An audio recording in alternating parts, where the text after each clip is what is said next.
ساس اور نند دنیا کی سب سے خطرناک مخلوق ہے۔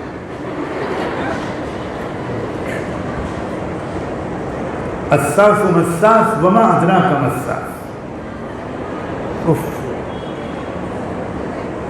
کیا سیدنا علی کی تاریخ حضرت سیدہ فاطمہ کی قربانیوں کے تذکرے کے بغیر مکمل ہو سکتی ہے؟ کیا بھارت کی آزادی کی تاریخ جھانسی رانی کی تاریخ کے بغیر مکمل ہو سکتی ہے؟ کیا لکشمی بائی رانی کی ہسٹری کے بغیر مکمل ہو سکتی ہے؟ کیا رضیہ سلطانہ کی تاریخ کے بغیر مکمل ہو سکتی ہے؟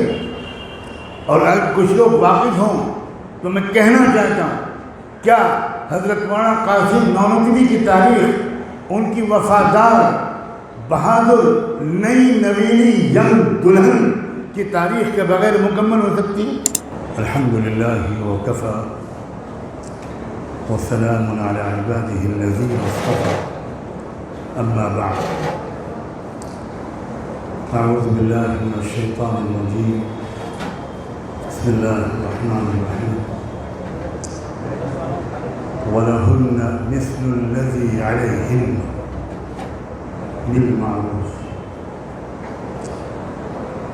سبحان ربك رب العزة عما يصفون وسلام على المرسلين والحمد لله رب العالمين۔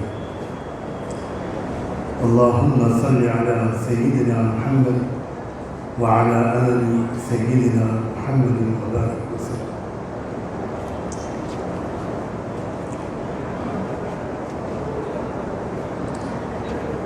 اس اسٹیج پر جلوہ افروز معزز حضرات، قابل احترام اساتذہ اور معلمات، اور بہت ہی محبت کے لائق اور امیدوں کی مرکز میری عزیز بچی،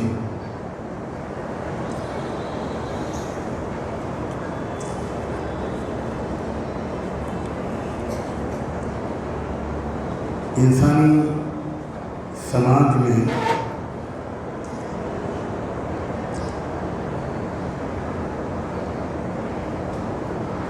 ہر ایک کے لیے یہ ضروری ہوتا ہے کہ وہ اپنی ڈیوٹی، اپنی ذمہ داری اور اپنے فرائض کو جانے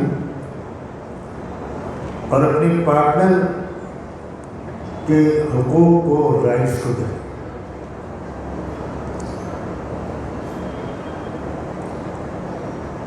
اگر کوئی صرف اپنے رائٹس کو جانتا ہے، اپنے ادھیکاروں اور اپنے حقوق کو پہچانتا ہے، لیکن اپنی ذمہ داریوں کو نہیں پہچانتا، اپنی ڈیوٹی کو نہیں جانتا، تو ایک کانفلکٹ اس کے چاروں طرف ضرور پیدا ہو۔ اگر کوئی مرد، کوئی پرش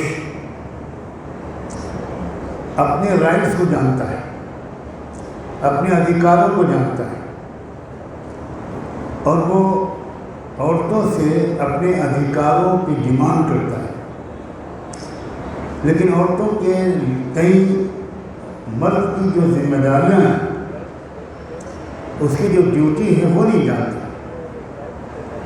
تو کبھی اس فیملی میں ایک سکون اور شانتی اور محبت اور بھروسے کا ماحول نہیں بن رہا ہے۔ ٹھیک اسی طرح اگر کوئی عورت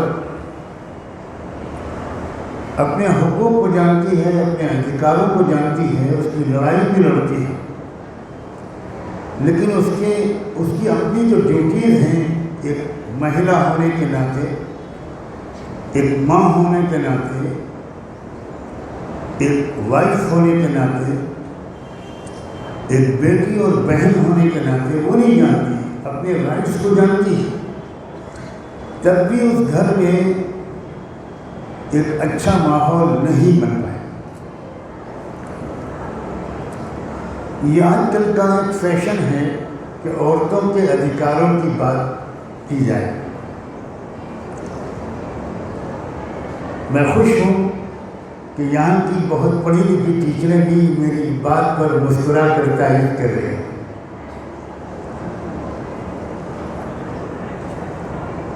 یہ جو مرد بھاگتا ہے اس بات سے میں بھی ایک مرد ہوں، یہ جو مرد بھاگتا ہے اس بات سے کہ اس کو اس کی ڈیوٹی یاد دلائی جائے، اور یہ جو عورت بھاگتی ہے اس بات سے کہ اس کو اس کی ذمہ داری یاد دلائی جائے، اور دونوں چاہتے ہیں کہ ان کو ان کے اپنے حقوق یاد دلائے جائیں، یہ صرف نان سینس ہے۔ اگر سرکار اپنے ادھیکاروں کی بات کرے اور پبلک کے لیے جو سرکار پر ذمہ داری ہے وہ ادا نہ کرے تو وہ سرکار اچھی سرکار نہیں ہو۔ اگر کوئی بزنس مین اپنے ادھیکاروں کی بات کرے، کنزیومر اور کسٹمر کے ادھیکار کی بات نہ کرے تو وہ اچھا بزنس مین نہیں ہوگا۔ اگر ایک پڑوسی اپنے ادھیکاروں کی بات کرے، دوسرے پڑوسیوں کے لیے اس کے اوپر جو ذمہ داری ہے اس کو بالکل بھول جائے تو یہ اچھا پڑوسی نہیں ہوگا۔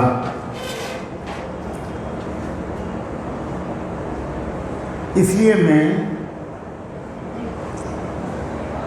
معذرت چاہتے ہوئے اور معذرت میری قبول نہ کی جائے تب بھی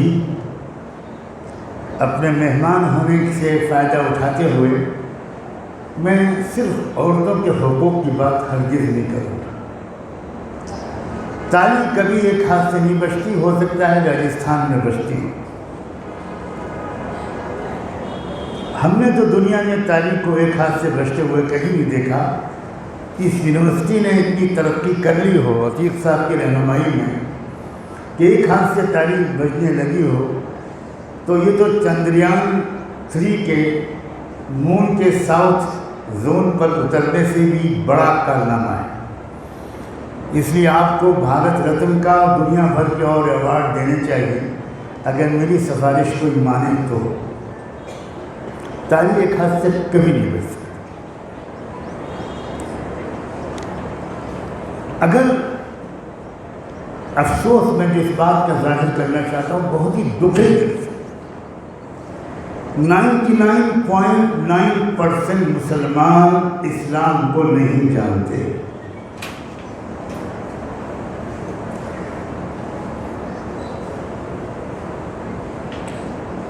اسلام کو اس لیے نہیں جانتے کہ وہ قرآن کو نہیں سمجھتے۔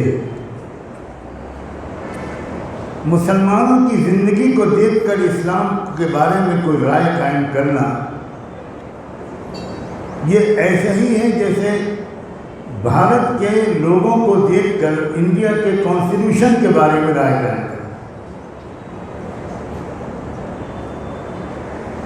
مسلمانوں کا جرم سب سے بڑا یہ ہے کہ وہ مسلمان نہیں ہے۔ پولیٹیشنز کے نزدیک تو مسلمانوں کا سب سے بڑا جرم یہ ہے کہ وہ مسلمان ہیں، اور سچائی یہ ہے کہ مسلمانوں کا سب سے بڑا جرم یہ ہے کہ وہ مسلمان نہیں، اور وہ مسلمان اس لیے نہیں ہیں کہ انہوں نے فزکس پڑھی، کیمسٹری پڑھی، سائنس پڑھی، ہندی پڑھی، انگلش پڑھی، کمپیوٹر سائنس پڑھی، بایولوجی پڑھی، سب کچھ پڑھا، نہیں پڑھا تو قرآن نہیں پڑھا۔ جس نے قرآن کو سمجھ کر پڑھا ہے اس سے زیادہ دنیا میں کوئی مطمئن ہو ہی نہیں سکتا کہ اتنا بیلنسڈ، اتنا جسٹ سسٹم مرد اور عورت کے تعلقات کے سلسلے میں اور ادھیکاروں اور ذمہ داریوں کے سلسلے میں جو قرآن نے سمجھایا ہے وہ کہیں دنیا میں نہیں۔ میں افسوس یہ ہے کہ میرا تعارف یہاں پر نہیں کرایا جا سکا، وقت نہیں تھا۔ میں جتنا میں نے قرآن کو پڑھا ہے اس سے کچھ کم سے ہی ویداس کو پڑھا ہے، 18 قرآنوں کو پڑھا ہے، اپنشدوں کو پڑھا ہے، گیتا کو پڑھا ہے۔ میری پوری الماری بھارتیہ دھرم گرنتھوں سے بھری ہوئی ہے۔ اتنا ہی تقریباً میں نے چاروں بائبلز کو پڑھا ہے، اولڈ ٹیسٹمنٹ اور نیو ٹیسٹمنٹ کو پڑھا ہے۔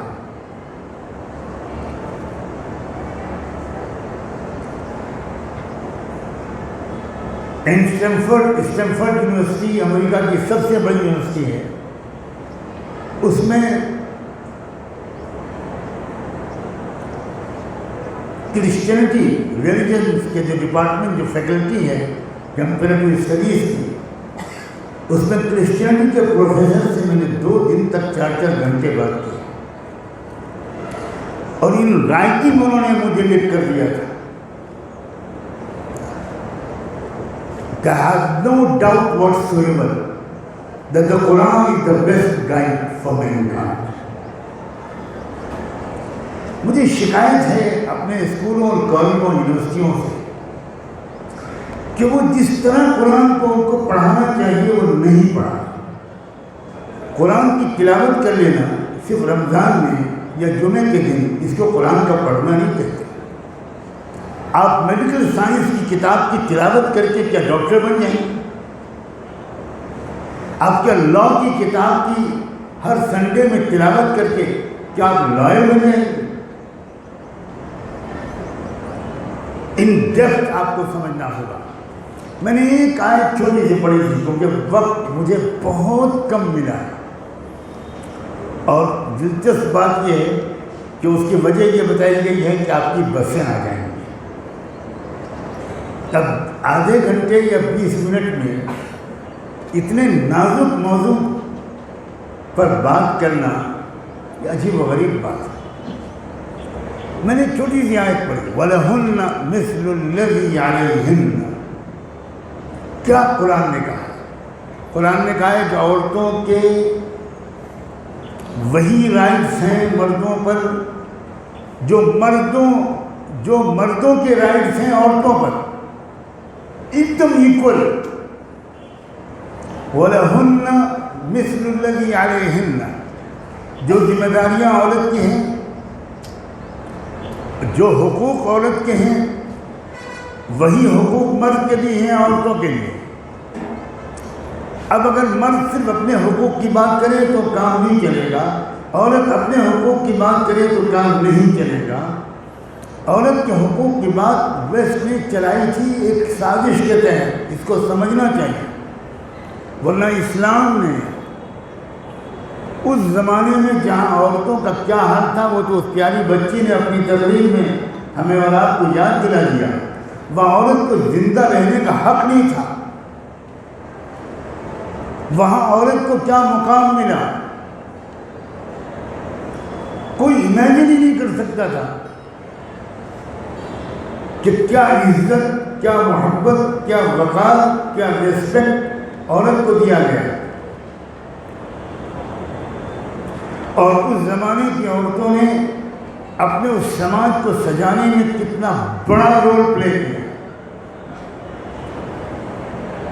کیا رسول اللہ صلی اللہ علیہ وسلم کی سیرت، محمد الرسول اللہ کی سیرت کا ذکر حضرت خدیجہ کے تذکرے کے بغیر مکمل ہو سکتا ہے؟ حضرت خدیجہ کا کنٹریبیوشن کتنا بڑا تھا، کاش کہ اس کے بچانے کے لیے وقت ہوتا۔ کیا حضرت ابراہیم علیہ السلام کی قربانیوں کا اور اس پوری فیملی کا تذکرہ، ابراہیم، ان کی وائف ہاجرہ، ان کا نوجوان ینگ بیٹا اسماعیل، آپ بتائیے ابراہیم کے تذکرے کو کوئی اس عورت ہاجرہ کے تذکرے کے بغیر کیا مکمل ہو سکتا ہے؟ بچیوں اور بہنوں تمہیں مبارک ہو، کعبہ عورت کی یادگار ہے، زمزم عورت کی یادگار ہے، صفا اور مروہ کی پہاڑیاں اور ان کے درمیان حج اور عمرے میں دوڑنا یہ عورت کی یادگار ہے، یہ ہے مقام عورت کا۔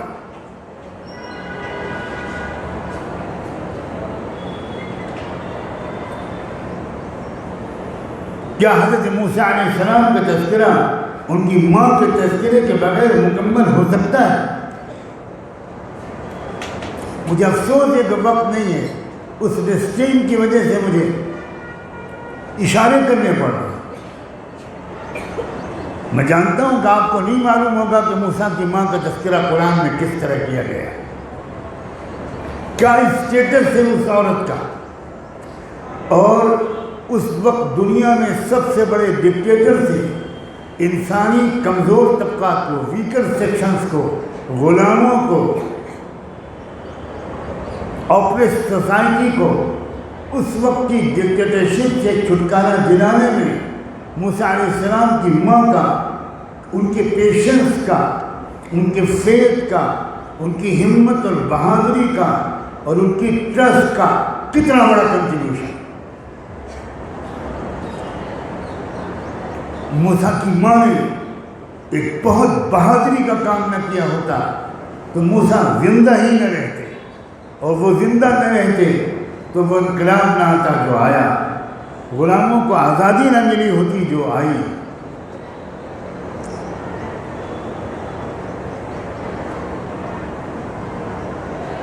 آپ بہت تذکرہ سنتی ہیں صحابہ کرام کا، کیا حضرت خنسا جیسی عورت جو عظیم لٹریری پوئٹ تھی، عرب کی چند چوٹی کے جو شاعر ہیں ان شاعروں میں خنسا کا شمار ہے۔ کوئی عرب لٹریچر پر ماسٹرز کرے، پی ایچ ڈی کرے، اسے خنسا کی پوئٹری کو پڑھنا ہی پڑے گا۔ اس خنسا کی بہادری، ان خنسا کا کمٹمنٹ، ان خنسا کی لائلٹی، انصاف کے اصولوں کے ساتھ ان کی وفاداری، خنسا کے تذکرے کے بغیر یہ تاریخ ادھوری رہتی۔ اس لمحے کو یاد کیجیے جب ایک جنگ کے میدان میں اللہ کے رسول گر گئے تھے اور اکیلے پڑ گئے تھے تھوڑے ٹائم کے لیے، اور دشمن نے تیروں کی بوچھار کر دی تھی۔ اس وقت ایک عورت تھی، اس کا نام تھا ام عمارہ۔ وہ عورت آئی اور اللہ کے رسول کے سامنے اس طرح کھڑی ہو گئی۔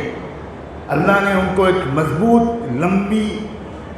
لمبا ڈنڈول دیا تھا، وہ کھڑی ہو گئی، اور جتنے بھی تیر آئے، بلم آئے، نیزے آئے، ہزاروں سلام ہوں اس بہادر عورت پر۔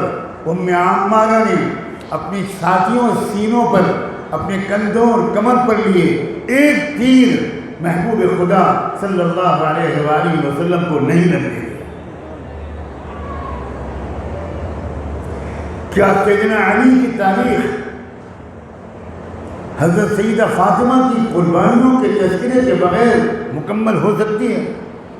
کیا بھارت کی آزادی کی تاریخ جھانسی رانی کی تاریخ کے بغیر مکمل ہو سکتی ہے؟ کیا لکشمی بائی رانی کی ہسٹری کے بغیر مکمل ہو سکتی ہے؟ کیا رضیہ سلطانہ کی تاریخ کے بغیر مکمل ہو سکتی ہے؟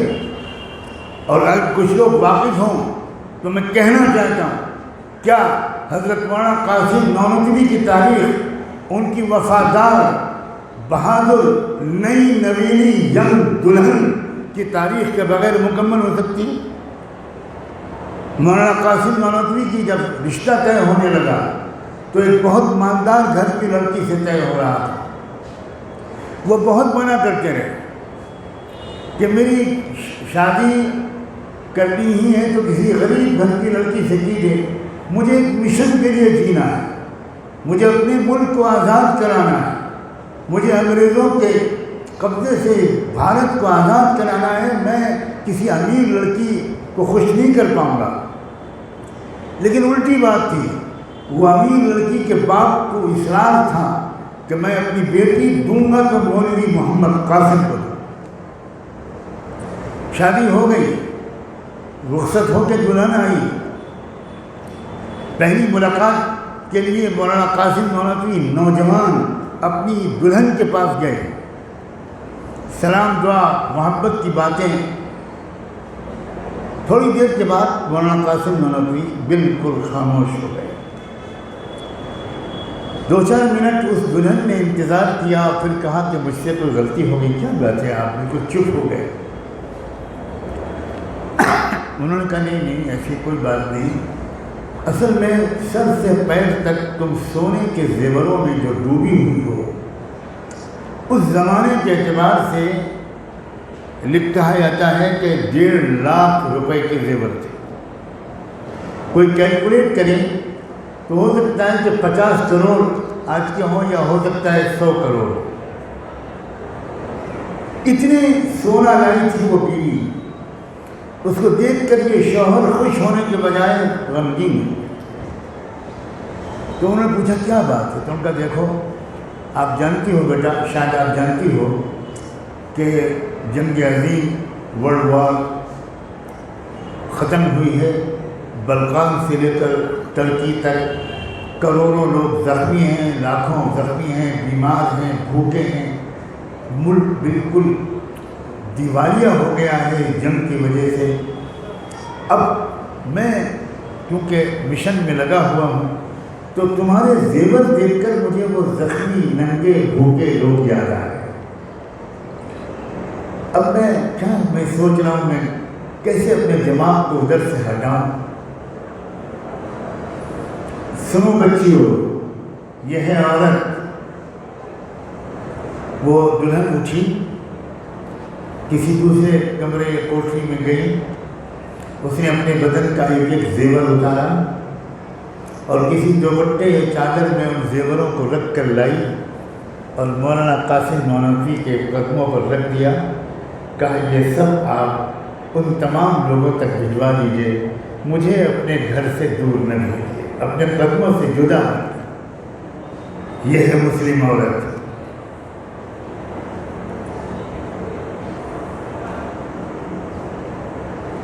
یہ جو ویمن رائٹ کا مسئلہ ہے، اسلام نے ایسا حل کیا کہ کوئی سوچ نہیں سکتا.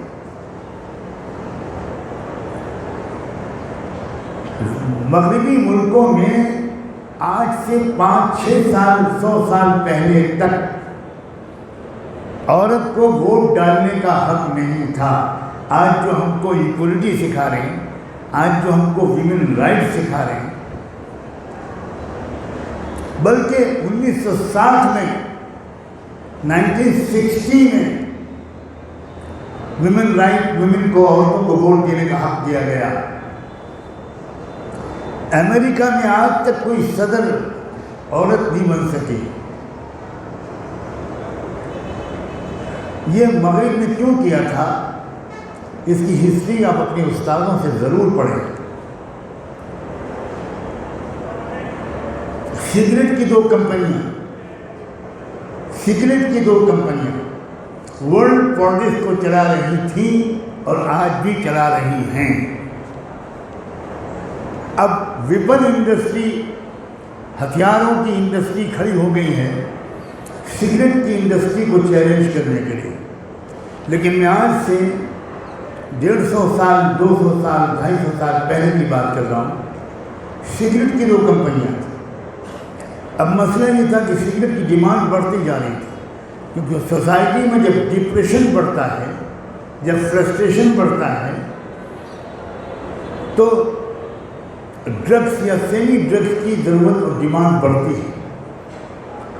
جب اسپریچولی انسان خوش ہوتا ہے تو اس کو کسی طرح کے نشے کی کوئی ضرورت نہیں. اور جب اسپریچولی انسان بینکرپٹ ہوتا ہے، اسے سکون نہیں ملتا، نہ گھر میں نہ کہیں، تو اس کو ڈرگ کی ضرورت پڑتی ہے. تھوڑی دیر کے لیے وہ ڈرگ لے اور تھوڑا کسی اور دنیا میں چلا جائے. تو ورلڈ وار کی وجہ سے دنیا میں جو کرائسس آیا، جو امبیلنس آیا اکنامک، اس کی وجہ سے دنیا میں کروڑوں لوگ مینٹل ڈیزیز کا شکار ہوئے، ڈپریشن کا شکار، سائیکولوجیکل بیماریوں کا شکار. اس وقت سگریٹ انڈسٹری میدان میں آئی. اور کاش کہ آپ لوگوں کو معلوم ہوتا کہ اسرائیل کے بنانے میں 90% حصہ سگریٹ انڈسٹری میں ہے. یعنی ہر سگریٹ پینے والا انسان وہ اسرائیل کے بنانے کا مجرم ہے. لیکن لوگ نہیں جانتے.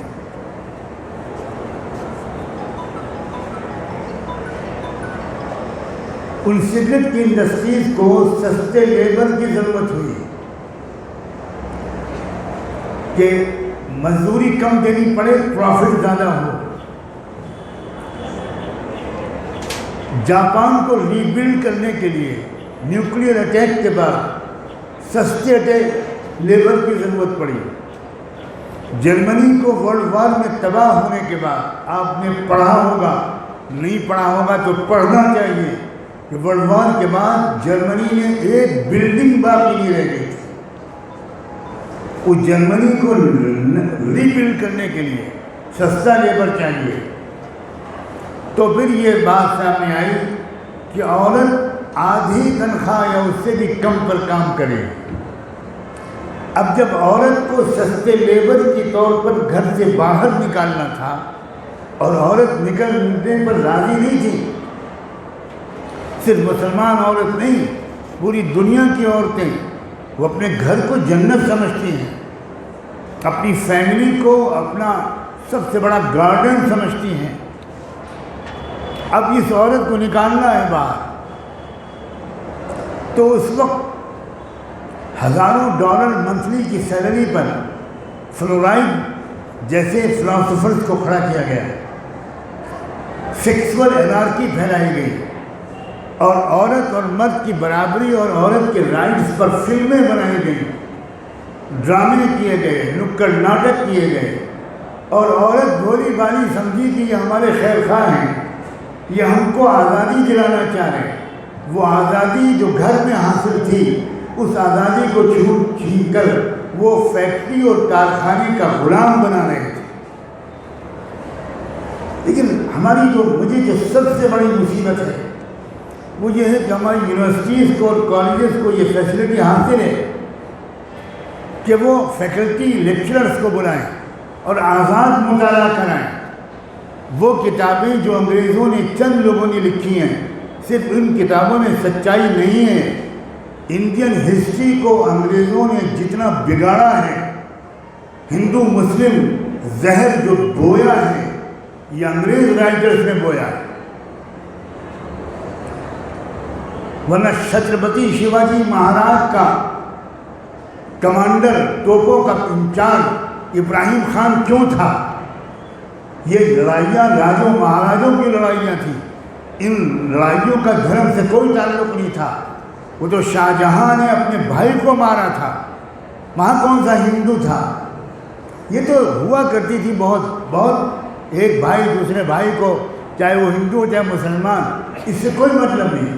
مسئلہ تھا اپنی مضبوط سرکار کے بچانے کا, بغاوت کو کچلنے کا, رائول گروپ کو کمزور کرنے کا. اس کے لیے ہندو کو بھی مارتا تھا, مسلمان کو بھی مارتا تھا, مسلمان کو بھی مارتا تھا, ہندو کو بھی مارتا تھا. ہمارے کالجز میں کم سے کم ویکلی کچھ لیکچر سچائیوں پر ہونے چاہیے. سائنس کی سچائیاں, سائنٹیفک ڈسکوریز اور ریویلیشنز کب شروع ہوئے. میں ایک سوال چھوڑ کے جاتا ہوں آپ کی سائنس ٹیچرز کے سامنے. میں پوچھنا چاہتا ہوں کہ محمد رسول اللہ کے آنے کے بعد ہی سائنس کی ترقی کیوں ہوئی؟ اس سے پہلے بھی تو ہزاروں سال سے انسان برستا تھا. وہ الگ بات ہے کہ ہمارے ملک میں کچھ سچ بولنے والے لوگ وہ کچھ ایسا کہتے ہیں کہ بہت پہلے بھارت کے لوگ چاند پر جا چکے تھے. اب وہ گیس کے اندر سے, جو گٹر کے اندر سے گیس نکلتی ہے, اس سے چائے بنائی جا سکتی ہے. یہ تو امریکہ کے سائنسداں بھی آج تک ان تھیوری کو دریافت نہیں کر سکے, مگر ہمارے ملک میں کچھ سچ بولنے والے ایسے پیدا ہو گئے ہیں جن کو اطمینان ہے کہ لوگ ان پڑھ ہیں, جو چاہو بولو, ان کے سامنے یہ نعرے لگائیں گے, انہیں کچھ پتہ ہے. ان کے پڑھے لکھے بھی بالکل ان پڑھ ہیں. ذرا یہ بات وہ جا کر امریکہ کی یونیورسٹی میں کہہ کر دیکھیں.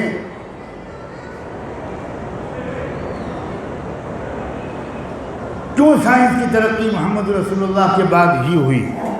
صاف جواب دیتا ہوں اس کا. صرف اس لیے ہوئی کہ ان سے پہلے دنیا ہر چیز کو آبجیکٹ آف ورشپ سمجھتی تھی. ہر چیز اس لائق ہے کہ اس کی پوجا کی جائے. گائے کی بھی پوجا کی جائے, پیڑ کی بھی پوجا کی جائے, گنگا کی بھی پوجا کی جائے, چاند سورج کی بھی پوجا کی جائے. اب جب انسان کسی چیز کی پوجا کرے گا تو اس پر ریسرچ کرنے کی ہمت نہیں کر سکتا۔ جب اسلام کا انقلاب آیا اور اسلام نے ہر کچے پکے گھر میں رہنے والوں کو اس بات پر کنونس کر دیا کہ یہ سب چیزیں، زمین، آسمان، سورج، چاند، سمندر، ہوائیں، پیڑ، جانور، دریا، ندی، سب یہ تمہاری سیوا کے لیے پیدا کیے گئے، تم بڑے ہو، یہ چھوٹے ہیں، تو بڑا چھوٹے کی پوجا تو نہیں کرتا بھائی۔ کبھی آپ نے دیکھا ہے کہ کسی آفس میں آپ جائیں تو چپراسی چیئرمین کی کرسی پہ بیٹھا ہو، میں چیئر پرسن کے بارے میں تو نہیں کہوں گا، گستاخی ہوگی، لیکن کسی کارخانے کے چیئرمین کے پاس جائیں اور وہ چپراسی بیٹھا ہوا ہو چیئرمین کی کرسی پر، اور چپراسی بیٹھا ہوا ہو چیئرمین کی کرسی پر، اور چپراسی کھڑا ہوا ہو کونے میں اور وہ نمسکار کر رہا ہو، تو میرا خیال یہ ہے کہ وہ چیئرمین صاحب کو فوراً کسی اچھے اسپتال میں بھیجا جائے، کیونکہ ان کے فوراً مینٹل ٹریٹمنٹ کی ضرورت ہے۔ اسلام کو سمجھیں، میں خاص طور پر یہ گزارش کرنا چاہتا ہوں، اور قرآن کو سمجھیں، تب آپ کو پتہ چلے گا عورت کے حقوق۔ اللہ اکبر، عورت صرف ایک شکل میں کیوں نظر آتی ہے؟ یہ بھی عجیب بات ہے، جب بولتے ہیں عورت کے حقوق تو صرف وائف یاد آتی ہے، آپ اپنی ماں کو کیوں بھول جاتے ہیں؟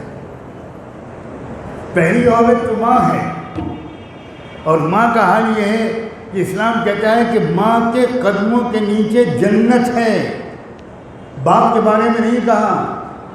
یہاں مردوں کو شکایت ہو جائے کہ واہ بھائی واہ، ہمارے قدموں کے نیچے کیوں نہیں ہے؟ میں نے تو آج تک کسی مرد کو شکایت کرتے ہوئے نہیں سنا، اس لیے کہ ہر مرد کسی ماں کا بیٹا ہے، اور اس مرد کو پتہ ہے کہ یہ جو بات کہی گئی ہے یہ میری ماں کے بارے میں بھی ہے، وہ اس کو چیلنج نہیں کر سکتا۔ صرف بیوی کا رشتہ کیوں یاد آتا ہے؟ بہن کا رشتہ کیوں نہیں یاد آتا؟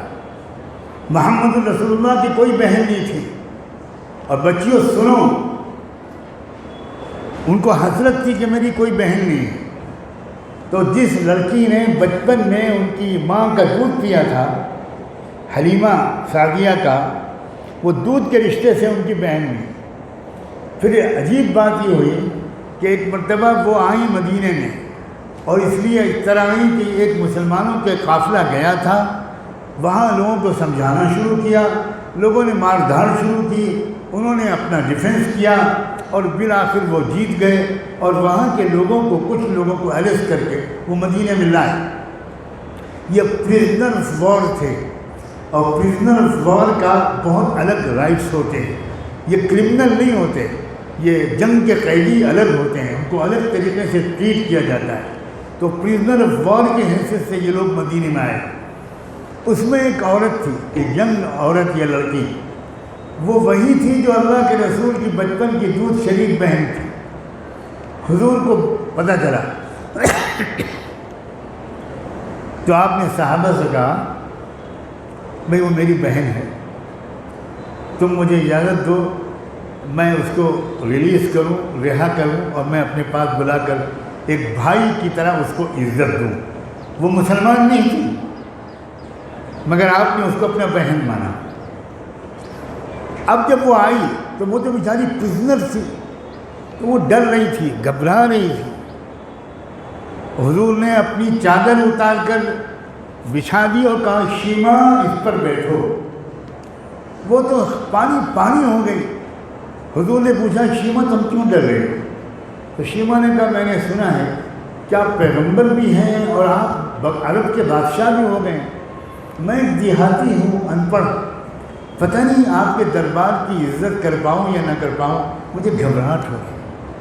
تو اللہ کے رسول نے اس کے دل کو خوش کرنے کے لیے کیا کہا؟ یہ ہے بھائی کا ایک بیہیویئر بہن کے لیے۔ آپ نے اپنی آستین کھولی یا وہ کپڑا اٹھایا اور آپ نے اپنے لیفٹ آرم میں ایک جگہ دکھائی، کہا شیما بچپن میں کھیلتے کھیلتے تم نے مجھے کاٹا تھا، آج تک یہاں اس کا نشان موجود ہے، اور میں اس نشان کو دیکھ کر تم کو یاد کرتا رہتا ہوں۔ شیما تو رو پڑی، محمد تمہاری عظمت کو سلام، محمد تم کتنے بڑے ہو۔ پھر محمد نے کہا دیکھو بڑا میں نہیں ہوں، بڑا میرا اور تمہارا پیدا کرنے والا ہے۔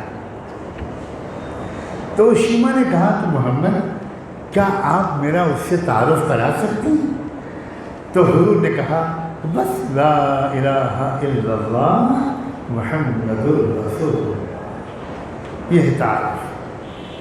شیما نے اسی وقت کلمہ پڑھا، اور اس کے بعد جانتے ہو بچیوں حضور نے کیا حکم دیا؟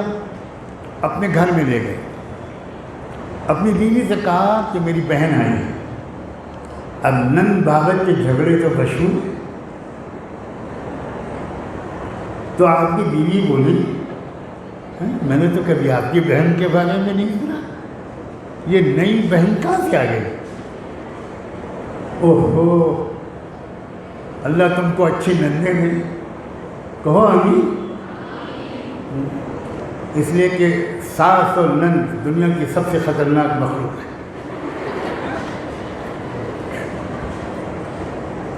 الساس مساس وما ادراک مساس، اس لیے یہ دعائیں چپکے چپکے ابھی سے مانگا کرو، اس میں شرماؤ مت۔ اللہ میاں اچھی ساس دے دیجیے گا، اچھی نند دے دیجیے۔ دیکھو صدر محترم کہہ رہے ہیں آمین، کتنی محبت ہے ان کو تم سے۔ تو بیوی بولی کہ آپ کی بہن کہاں سے آئی؟ آج تک تو میں نے آپ کی بہن کے بارے میں سنا ہے۔ تب آپ نے پورا انٹروڈکشن کرا، انہوں نے بہت مہمان نوازی کی، خوب کھلایا پلایا، عزت کی۔ کہا میں تو مس کرتی تھی، کبھی آج تک مجھے کوئی نند نہیں ملی، اب تو میں آپ کو نہیں چھوڑوں، آپ کو یہیں رہنا۔ چند دن قیام ہوا، پھر اللہ کے رسول نے کہا کہ نہیں، اس کے گھر والے یاد کرتے ہوں گے، اس کو واپس کرنا ہے۔ 4 اونٹ منگوائے آپ نے، اور 4 اونٹوں پر یوں سمجھو کہ ٹریلر منگوائے 4، اور بہت غلہ، کھجوریں، گھی، تیل، نہ جانے کیا کیا اس کے اوپر لدوایا۔ اور ایک بھائی نے اپنی بہن کو اس سامان کے ساتھ، ان تحفوں کے ساتھ رخصت کی۔ اب وہ جب گئی تو محمد کے محبت کے نشے میں ڈوب کر گئی، اور اپنے گاؤں جب پہنچی تو آپ حیرت کرو گی بچیوں کہ اپنے گاؤں میں گلی گلی، کوچے کوچے، دروازے دروازے وہ گھومتی تھی، اور ایک عجیب دیوانگی اور محبت کے ساتھ وہ اشعار پڑھتی تھی، عربی کے اشعار، جن کا مطلب یہ ہے آسمان تو نے محمد جیسا کوئی نہیں دیکھا، اے سورج اے چاند تو نے محمد جیسا کوئی نہیں دیکھا، دنیا میں کسی بہن کو ایسا بھائی نہیں ملا جیسا مجھے ملا ہے۔ تو اب جب مجھے کہتی تھی، لوگ پوچھتے تھے کون ہے بھائی، کون بھائی ہے تیرا، تو وہ پوری اپنی کہانی سناتی تھی۔ 22 دن کے اندر، نوٹ کر لو، 22 دن کے اندر وہ پورا قبیلہ اسلام میں داخل۔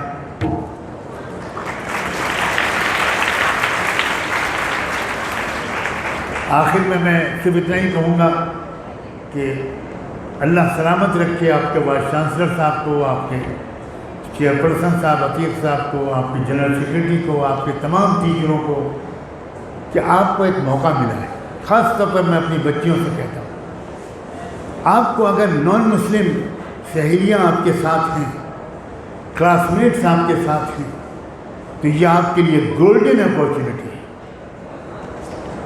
آپ ان کے سامنے پریکٹیکلی اسلام کو دکھائیے، زیادہ اسلام پر لیکچر دینے کی ضرورت نہیں ہے، ان کو دکھائیے کہ کیا ہے اسلام، اور پھر وہ اپنی فیملی میں جا کر وہ بچیاں بتائیں کہ پتہ نہیں لوگ مسلمانوں کے بارے میں کیا کہتے ہیں، کیا کہتے ہیں، مسلمان آتنکوادی ہوتا ہے، مسلمان اگروادی ہوتا ہے، مسلمان، اب تو ماشاءاللہ ہماری پارلیمنٹ میں بھی کچھ ٹائٹل دیے گئے ہیں مسلمانوں، واہ واہ واہ واہ۔